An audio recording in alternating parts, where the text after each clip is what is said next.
rồi nên linh từ của mình tiếng đi nhẹ lúc có món bún chứa nó thia lúc có món món bồ ra đấy ạ hiện tại đến nhà thế lớn là chỉ là cái một sai sen của mình cháo ok lúc có món bún chứa nói ạ thì mua và cònถึงmuaฟองน้ำหลักๆอ่ะฟองน้ำเป็นแผ่นเนาะตัวเราก็ไม่เย็บเลยอ่ะเดี๋ยวค่อยอธิบายให้ฟังนะเรียกมาจะแน่นอนแล้วก็มีผ้าแข็งนะผ้าแข็งเอาไว้ทำฐานข้างล่างเนาะแล้วก็มีมั่วผ้ายืดเนาะฉีผ้ายืดฮะมดเหรียญเนาะที่เจ้าบันไดเนาะ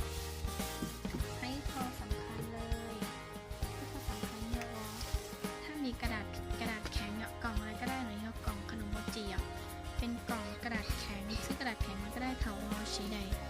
แล้วเนาะถ้ามันจะร้อนหรือมันแข็งแรงเนาะมาเริ่มทำกันเลยนะอย่างแรกเลยเนาะอย่างแรกเลยเด่นเต้าผ้าแข็งนะมาตัดกูตัดนี่เยอะว่ากูว่าเล็บเล้าเซนเนาะ4 เซน4 เซน4 นิ้วเดเจ้ารอเดยาวหนึ่งก็เซนเพราะว่ารับวัดอยู่รอบตะเฮาอย่างเงี้ยแต่ก็รอบตะเฮาหนึ่งเดมอริจาเดียวว่ามอลินเดอโอเคเดเผื่อมาอีกสักเซน2 เซนเพื่อที่จะทบเนื้อซอสเลยหน่อยอ่ะทบเนื้อซอสเลยเนาะเนาะนึกตะกอนเพียงว่าโอตาใส่กระดาษอีกทีนึงก็จะกลมเนาะเดี๋ยวน้อยว่าเดี๋ยวฟองน้ำมันจะแบบนวลนอนเดี๋ยวเจ้าเราเสิร์ฟก่อนในตรงนี้หน่อยเสิร์ฟก่อนในตรงนี้เนาะเสิร์ฟก่อนในตรงนี้เนาะขอน้ำมันเยอะว่ามดเสิร์ฟเขาเนี่ยเสิร์ฟมาเนื้อด่าๆแล้วมาพี่เสิร์ฟก่อนหน่อยเสิร์ฟนี่หน่อยเจ้ก็เสิร์ฟเนาะกับมุชาติมันก็ลากันน้องเสิร์ฟนี่หน่อยเสิร์ฟทีๆกันนึงชักกุ้งหน่อยเจ้าเขาว่าต่อการเลยเจ้ก็มั้งเหยียดก่อนจริงๆเนาะก็มุเสิร์ฟก็มุสอนเล่ากับทุ่งกับตาก็มุเสิร์ฟกับทุ่งกับตาจอยก็มาเราจู๋ก็มาเราก็มาเก่าเลยเนาะเจ้ก็มาจุ๊บเดี๋ยวสอนก็ใช้นี่ใช้จุ๊บเดี๋ยวสอนหน่อยจุ๊บหน่อยเนาะเจ้ก็มาจุ๊บเดี๋ยวเขาก็จุ๊บเลยเจนี่ย้อนๆเจ้าขอเจนี่เดี๋ยวฟองน้ำหน่อยก็มาจุ๊บเลยเจนี่จะสอนที่เต้าดอกข้าวnhư thế này tao đọc luôn đi còn một kia sẽ tên nó và bây giờ nó này chụp lại gì thầu mất sợi thay nó gì lúc xong rồi nó giờ nó cá mà nó phải tao họ mà chỉ lúc phòng ngắm được sợi nó giờ thế này mình chỉ sẽ chỉ cũng nung tao ý à thế nung cả lái chỉ mất sợi nó gì làm đi ôn là thay chỉ mà đi sợi đến tao rồi nó sợi cho là cửa ok bé lọc khử lú gì sầu gì tiêu sầu đấy xéo đến tao để nó sợi sầu không đi đây là khử khăng khăng lọc để nó khăng khăng đấy thì nó khăng khăng là chỉ vấn đề như thế nào chỉ cho sẽ thao nó mua nó chỉ có mua chỉ thao nó cái gì mày tin tấu cái nào đúng không? Nhưngถ้าแต่วันนี้น้องมากินเคยน้องก็มีเคยน้องก็มีชิ้นหัวหน่อยย่อมๆจีให้กินไม่ได้ก็จะใส่หัวน้องซะเสร็จแล้วจ้ะแล้วประมาณนี้ก็เรา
จะเด่นเต้าชนนอกมุมกองหน่อยอ่ะมุมกองแล้วก็มาใหม่เยอะเท่าน้องเดี๋ยวเราจะมาเริ่มเย็บกันนะ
lúc tháng cho nó mua đến đâu cho nó khử tay khử khó cho nó khử tôi này thì khử cho nó thọc khử tay gì hay lúc cho nó tay thì cho nó còn nhỏ mà phải nằm nhé khó mất khó cá cho kia nó còn khó cá chân đó còn khó cá thế nó cho kia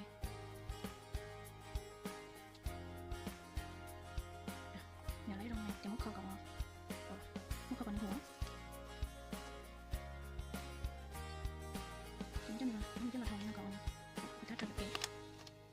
chỉ khó còn nữa sẽ được chính gia nhập thì chính gia lúc mà chị nó khó còn về nó trồng đang chị nó khai xong rồi nó thở đi nó ta là lúc mà chị mua trái cuốn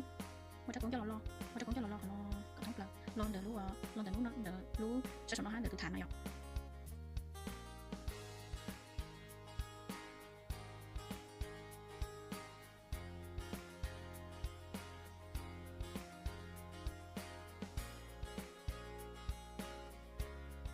cái chị thầu mới lo thằng là lúc mà chị mới đến đâu cho nó khi đâu thằng nó có liên quan thầu còn lên đâu mà phát vào lên đâuยังนี่คืออย่าล้อเลยล้อเลยเจ๊กูพับเอาเครื่องซื้อตัวส่วนตัวผมอยากมีรอยส่วนตัวผมยังมีรอยเจ๊ผมว่าตายเอาเจ๊อันตายเลยนอนเลยแล้วมันจะเราชี้จะลูกกองว่าเป็นนอนนอนได้มกปลากับติ้งเกาส่วนน้อยมกปลากับติ้งเกาส่วนน้อยอยู่ที่ไรขอบกงเหรออยู่ที่ไรขอบกงเขาอยู่เซอร์อ้อรู้เราชี้รอเนี่ยมกปลาไม่ตื่นเนี่ยปลาธรรมดาเลยนอนกูไล่ปลาเลยนอนกูไล่หรอกเจ๊เนื้อกูไล่ลูกกองมาโรยนอนหรอกกองมาโรยนอนหน้าตาโรยนอนgiờ thì anh từ họ nhẹ lo giờ ôi nó xin cu trong cao khí giờ thì họ nhẹ đây là đánh nhẹ luôn là chị cu đánh nhẹ là những cái nó kia tập tành lấy trở đi nhỏ đúng là chị ôi nó